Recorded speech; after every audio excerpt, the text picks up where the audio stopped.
At 32 years old, Sarah made the most strategic decision of her life by buying a house in secret.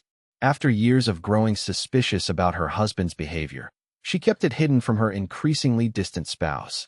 Then one day, she came home early to find her husband Marcus giving an unauthorized tour to his mistress in her sanctuary. She stood frozen in shock, rage building as she watched them plan their future in the space she had created as her escape route. If you have ever had a partner who betrayed your trust, drop a comment below and let me know where you are watching from. Please hit subscribe if you want to hear how she left him with nothing and married a millionaire. Growing up, Sarah had always believed in fairy tale marriages. Her parents, Thomas and Linda, had been together for 35 years, still holding hands at dinner, still laughing at each other's jokes. When she met Marcus Rivera at 25, she thought she had found her own fairy tale. He was charming, successful, and pursued her with the kind of romantic intensity you see in movies. Marcus worked in real estate development, always impeccably dressed, always knowing exactly what to say to make her feel like the center of his universe. Their wedding 3 years later was everything she had dreamed of. Marcus spared no expense, insisting that his wife deserved only the best. The venue, the flowers, the honeymoon in Tuscany, everything was perfect. Looking back, she realizes the perfection was performative, a beautiful facade that masked what their marriage would truly become. Marcus loved the idea of having a successful, beautiful wife, but he struggled with the reality of sharing his life with an independent woman. The first cracks appeared during their second year of marriage. Marcus began working longer hours, taking more business trips, and developing a sudden interest in his appearance that went beyond his usual vanity. New cologne appeared in their bathroom, cologne she had never purchased. His phone, once casually left on counters, became permanently attached to his hand.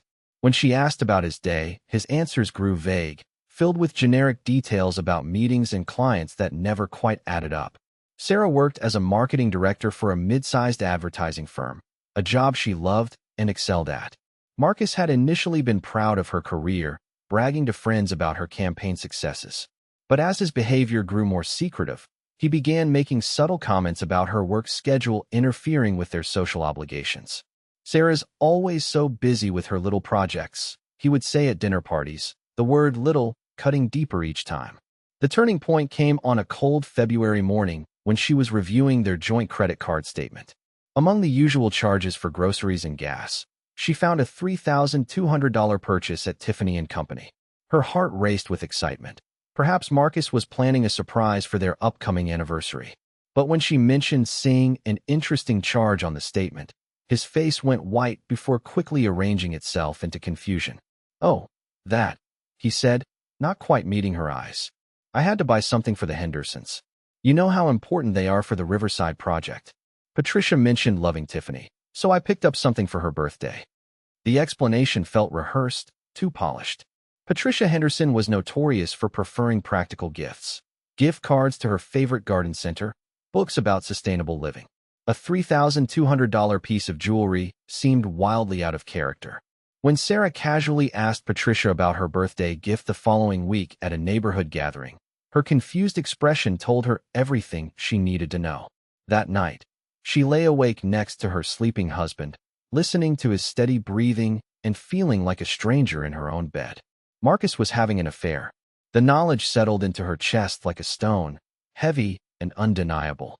Part of her wanted to confront him immediately, to demand answers and fight for their marriage. But a larger, more pragmatic part whispered that she needed to protect herself first. The decision to keep her house hunting secret was born from that pragmatic voice. She had seen too many divorce stories where women were left financially devastated because they trusted their husbands completely. Throughout their marriage, she had maintained her own savings account, a practice Marcus often criticized as showing a lack of trust in their partnership. Now she was grateful for her stubborn independence. She began her search carefully, telling Marcus she was working on a new campaign for a luxury real estate client that required evening research. The lie came surprisingly easily, flavored with enough truth to be believable. She actually was working on a real estate account, so when she came home with brochures and property listings, Marcus barely glanced at them. Her realtor, Patricia Morgan, was a woman in her 50s with silver hair and kind eyes who specialized in helping women navigate major life transitions. When Sarah told her she needed something that would be entirely in her name, she asked no questions but arranged showings that accommodated her need for discretion. They met at coffee shops instead of her office, scheduled viewings during lunch breaks, and communicated through a separate email account Sarah had created. The house hunting process was exhausting emotionally. Every property she viewed represented a potential future without Marcus, a life she was simultaneously planning and hoping she would never need. There were nights she lay awake questioning whether she was overreacting, whether the expensive jewelry and late nights had innocent explanations.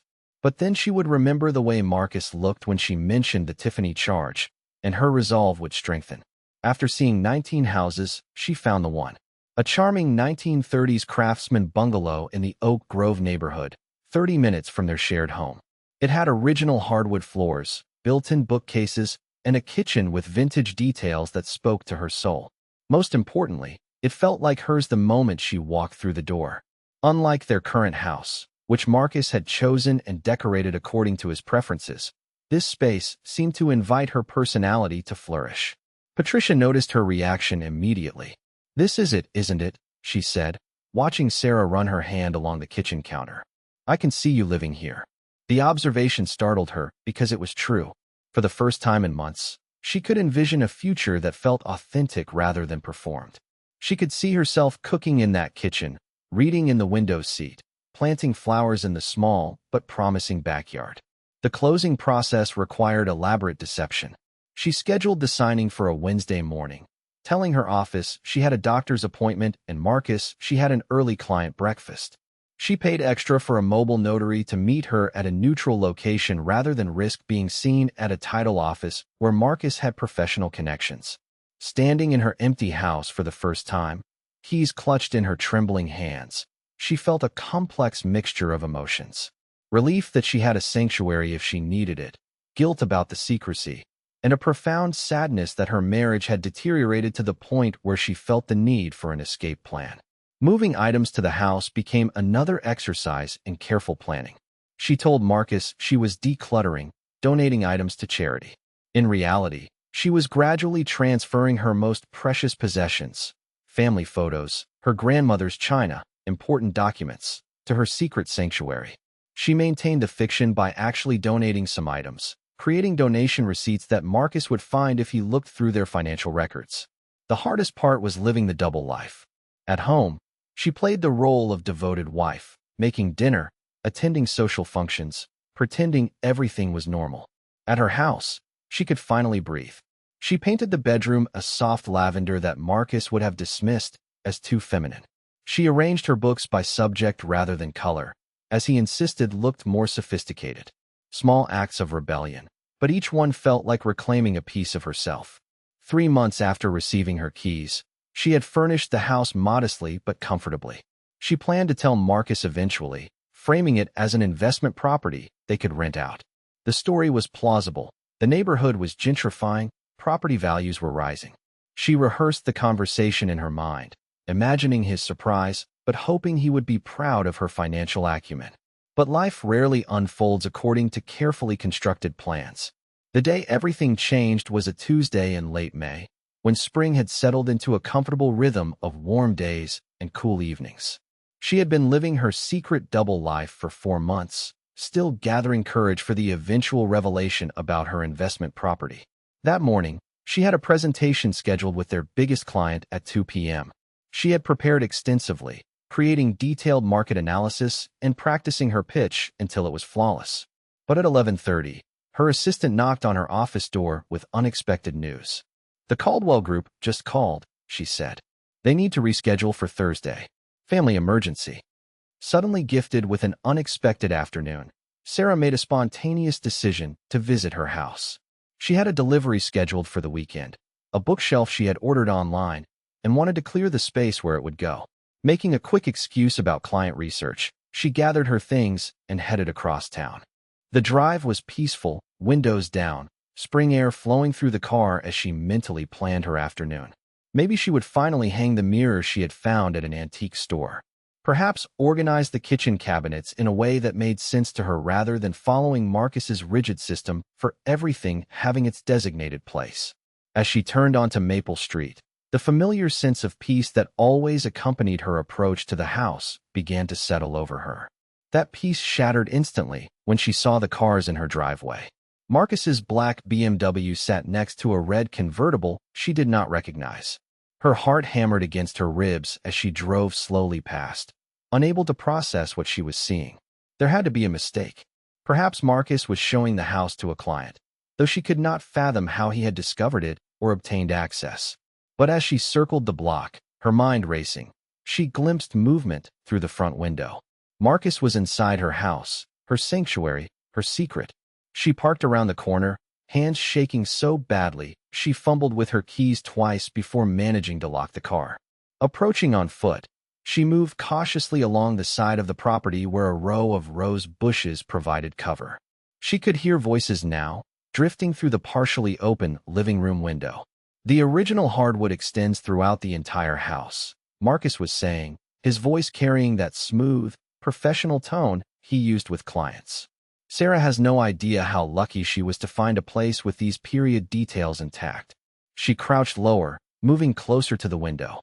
Through the gap in the curtains, she could see Marcus gesturing around her living room, showing off the built-in bookcases to a tall blonde woman in an expensive-looking dress. She was beautiful in an obvious way, perfectly styled hair, designer handbag, the kind of polished appearance that spoke of significant time and money invested in her image.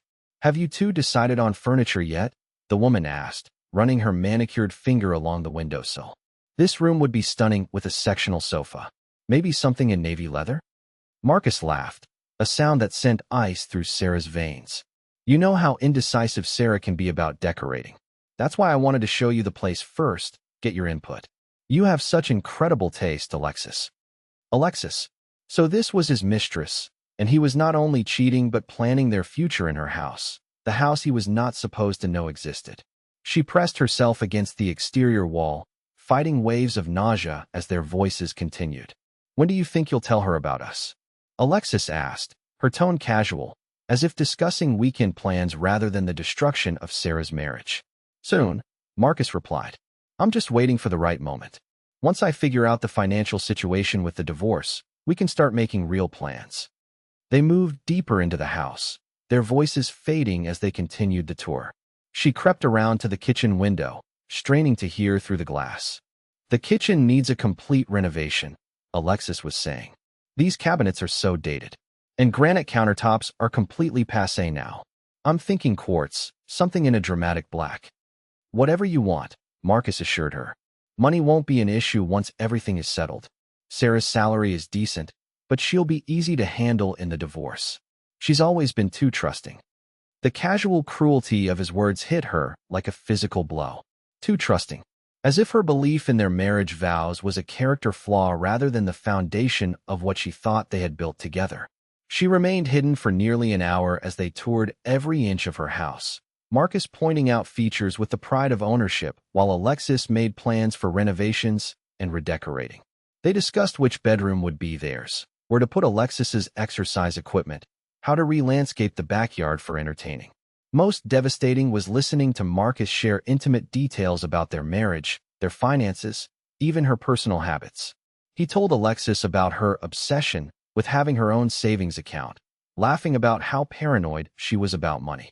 He mentioned her work schedule, her friends, even her therapy sessions from 2 years earlier when her father died. When they finally moved upstairs, she seized the opportunity to peek through the kitchen window for visual confirmation of what she was hearing.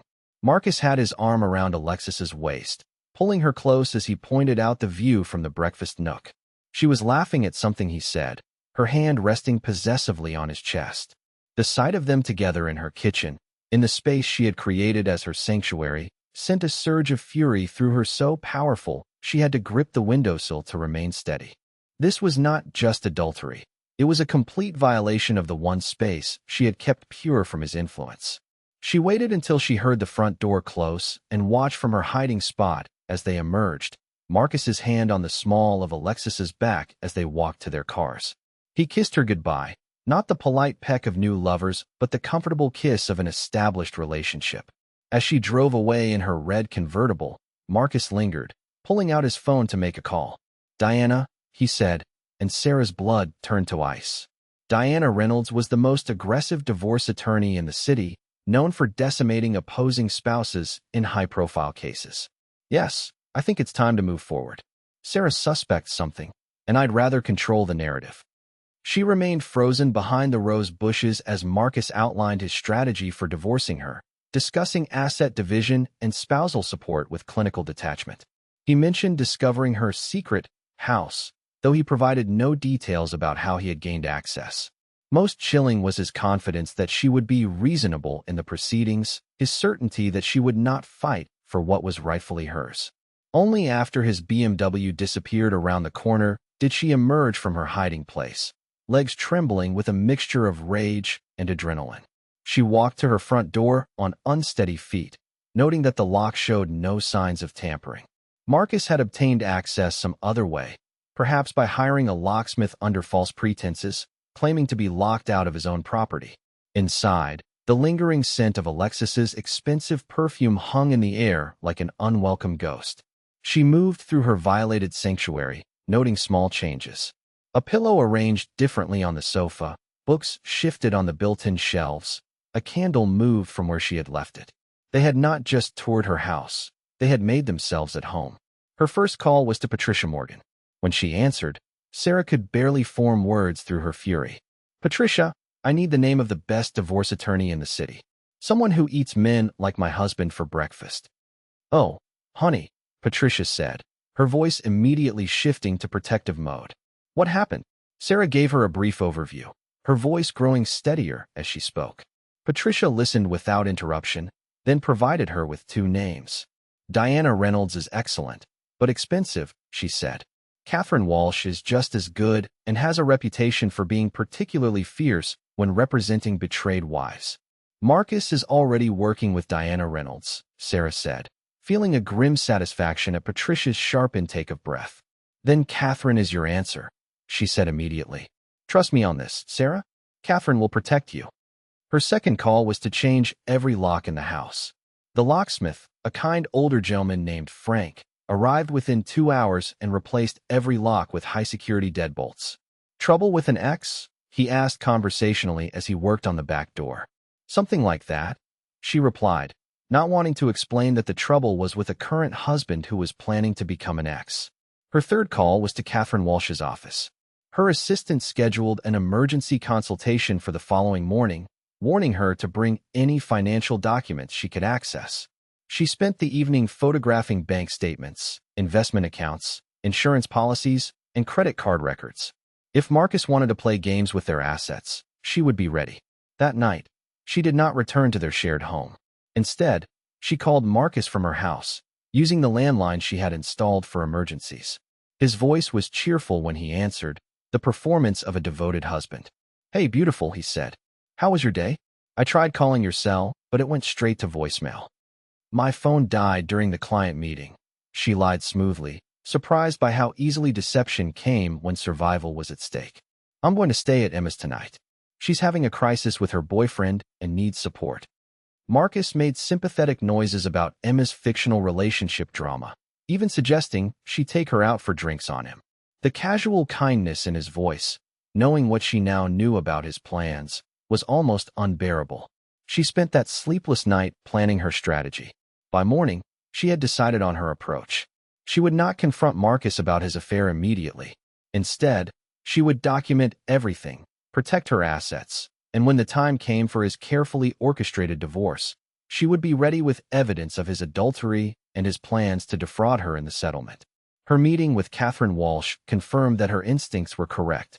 A sharp-eyed woman in her 40s with silver-streaked hair and an expensive suit, Catherine listened to her story with the focused attention of a predator sizing up prey. "Your husband made several crucial mistakes," she said when Sarah finished. "First, discussing his legal strategy where you could overhear it. Second, assuming you would be passive in divorce proceedings. Third, underestimating your intelligence and your preparation." Catherine outlined their counter-strategy. They would file first, catching Marcus off guard. They would present evidence of his adultery, his hidden assets, and his plans to minimize her settlement. Most importantly, they would use his violation of her property, entering her house without permission, as additional evidence of his character. "The house is entirely yours," Catherine confirmed after reviewing her documentation. "You purchased it with premarital savings and income from your separate account. He has no legal claim to it whatsoever." Over the following 2 weeks, she lived a careful double life. At home, she played the role of unsuspecting wife while secretly photographing documents and recording suspicious phone calls. Marcus, confident in his plans, became careless. She discovered credit card statements showing expensive dinners for two, hotel charges during supposed business trips, and even a recurring payment to a high-end lingerie boutique that clearly was not purchasing items for her. The confrontation came on a Wednesday evening when Marcus returned from what he claimed was a site visit, but she knew was a romantic dinner with Alexis. She was sitting at their kitchen table with divorce papers spread before her when he walked through the door. His face went through a fascinating progression of emotions: confusion, recognition, panic, and finally, calculation. "Sarah," he said carefully, setting down his briefcase. "What's all this?" "Divorce papers," she replied calmly. "I'm filing for dissolution of marriage on grounds of adultery. I thought you should know before you're served tomorrow morning." Marcus's mask slipped completely. The charming, considerate husband disappeared, replaced by someone cold and calculating. "You can't prove anything," he said, moving closer to the table to examine the documents. She pulled out a folder of photographs and financial records. "Actually, I can prove quite a lot. Your affair with Alexis Fleming, your plans to hide assets in the divorce, your unauthorized entry into my property at 847 Maple Street." The mention of her secret house made him freeze. "How did you know about your romantic tour last month?" "I was there, Marcus. I heard everything. Your plans to divorce me, your strategy with Diana Reynolds, your confidence that I would be easy to handle." For a moment, he looked genuinely shocked. Then his expression hardened into something ugly. "You've been spying on me." "I've been protecting myself," she corrected. "Something I should have started doing the moment I noticed that expensive jewelry charge that definitely wasn't for Patricia Henderson's birthday." Marcus's face flushed with anger and embarrassment. "You went through our credit card statements?" "Our joint credit card statements," she emphasized, "which show a fascinating pattern of expenses that have nothing to do with your business or our marriage." The argument that followed was brutal but brief. Marcus alternated between denial, blame, and attempts at manipulation. He accused her of being paranoid, controlling, and vindictive. When those tactics failed, he tried a different approach, claiming his affair was a result of her emotional distance, her focus on work, her refusal to start a family when he wanted children. "None of that justifies adultery," she said calmly. "And none of it justifies your plans to cheat me out of what I'm legally entitled to in this divorce." Marcus left that night to stay at a hotel, claiming he needed space to think. She knew he was really running to Alexis, probably strategizing with Diana Reynolds about how to minimize the damage from her evidence. The divorce proceedings were swift and decisive. Catherine Walsh was everything Patricia had promised: fierce, thorough, and utterly committed to protecting her interests. Marcus's attempt to claim half ownership of her house was dismissed immediately when she presented documentation showing the property was purchased entirely with her separate funds. More damaging to Marcus was the revelation of assets he had been hiding. Catherine's investigation uncovered investment accounts in his name only, expensive purchases he had made without her knowledge, and even a second property he had bought with Alexis without putting her name on the deed. Diana Reynolds fought hard for her client, but the evidence was overwhelming. Text messages between Marcus and Alexis discussing their plans to take Sarah for everything she's worth proved his intent to defraud her. Financial records showed he had been systematically moving money into accounts she could not access. The recording of his phone call with Diana, made from her front yard after his tour with Alexis, provided evidence of premeditation. The final settlement awarded her their shared house, half of their legitimate joint assets, and a substantial portion of the hidden assets Marcus had attempted to conceal. The judge was particularly unsympathetic to Marcus's claim that her secret house purchase showed she had been planning to leave him. Mrs. Rivera used her own money to purchase an investment property, Judge Martinez said during the final hearing. that she chose not to inform her husband of this purchase, given his demonstrated pattern of financial deception, shows prudence rather than duplicity. 3 months after the divorce was finalized, she sold their shared house and moved permanently into her craftsman bungalow. The space that had begun as an escape plan became her sanctuary for rebuilding her life. She left her job at the advertising firm to start her own marketing consultancy, using her house as both office and creative space. The transition was not without challenges. There were nights she lay awake questioning whether she had overreacted, whether Marcus and she could have worked through their problems with counseling. But then she would remember the casualness with which he discussed divorcing her to his mistress, and her resolve would strengthen. 6 months post-divorce, her business was thriving. She had landed several high-profile clients who appreciated her strategic approach and attention to detail. One of those clients was Chun Enterprises, a tech company looking to rebrand their consumer products division. Her contact at Chun Enterprises was David Chun, the founder's son and current CEO. Their initial meeting was supposed to be a brief consultation, but they ended up talking for 3 hours about market positioning, consumer psychology, and the challenges of scaling a family business into a global enterprise. David was unlike anyone she had ever met. Brilliant without being arrogant, successful without being flashy, and genuinely interested in other people's perspectives. He asked thoughtful questions about her strategic recommendations and listened to her answers with the kind of focused attention that had been missing from her marriage. Their professional relationship gradually evolved into friendship. David would invite her to lunch to discuss campaign strategies. Then they would find themselves talking about books, travel, and their shared love of hiking. He had an easy laugh and a self-deprecating humor that made even their business meetings feel relaxed. It took her months to realize David was wealthy beyond anything she had imagined. His family's business empire included tech companies, real estate holdings, and international manufacturing. But David wore his wealth lightly, driving a modest car and living in a comfortable but not ostentatious house in the hills overlooking the city. The revelation of his financial status came gradually. A casual mention of properties in Singapore and Vancouver. An invitation to his family's charity gala, where she realized the scale of their philanthropic foundation. A weekend hiking trip where his family cabin turned out to be a stunning mountain retreat that had been featured in Architectural Digest. More impressive than David's wealth was his character. When she finally told him about her divorce, his response was not pity but admiration for her strength and strategic thinking. "You protected yourself and your future," he said. "That takes courage and intelligence." David shared his own story of relationships complicated by money. Previous girlfriends who had been more interested in his bank account than his personality, business associates who had tried to use romantic relationships to gain access to family deals. He valued her independence and success, seeing them as attractive qualities rather than threats to his ego. Their romantic relationship began slowly, built on a foundation of mutual respect and genuine compatibility. David supported her business ventures, celebrating her successes without trying to take credit or offer unsolicited advice. When she worried about appearing too ambitious or focused on work, he reminded her that drive and passion were qualities he admired. 18 months after their first business meeting, David proposed in her garden on a perfect autumn evening. The ring was stunning, a vintage emerald surrounded by diamonds that perfectly reflected her style rather than making a statement about his wealth.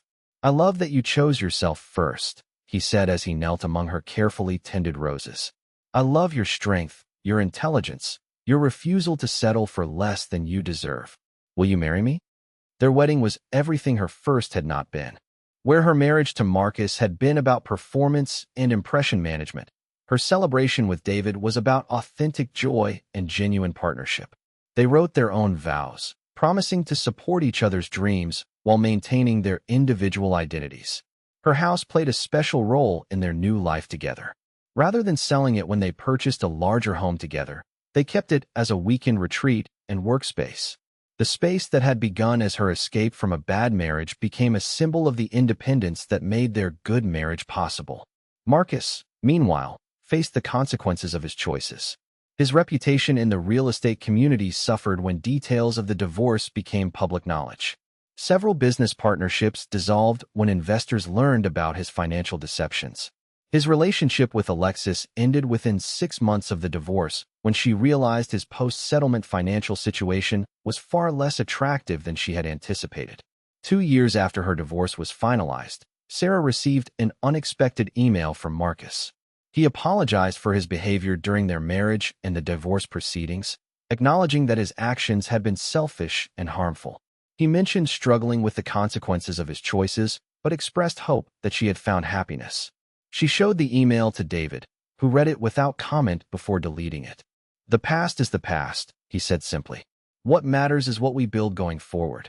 Standing in the garden of her first house on a recent evening, she reflected on the journey from that desperate day when she first viewed this property as an escape plan to now, when it represents the foundation of a life she chose for herself. The keys in her pocket no longer symbolize secrecy or fear, but the power to determine her own future.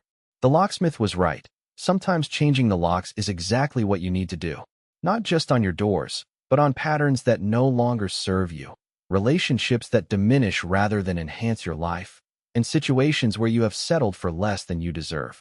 If you have ever had to rebuild your life after betrayal, you know how difficult but ultimately rewarding that journey can be. If this story resonated with you, please leave a comment below sharing your experience. And if you found value in hearing her story of transformation, please hit like, subscribe, and share this video with someone who might need to hear that sometimes the end of one chapter is just the beginning of a much better story. Thank you for listening to her journey. Remember, the most important relationship you can have is the one with yourself. When you value and protect that relationship, everything else falls into place.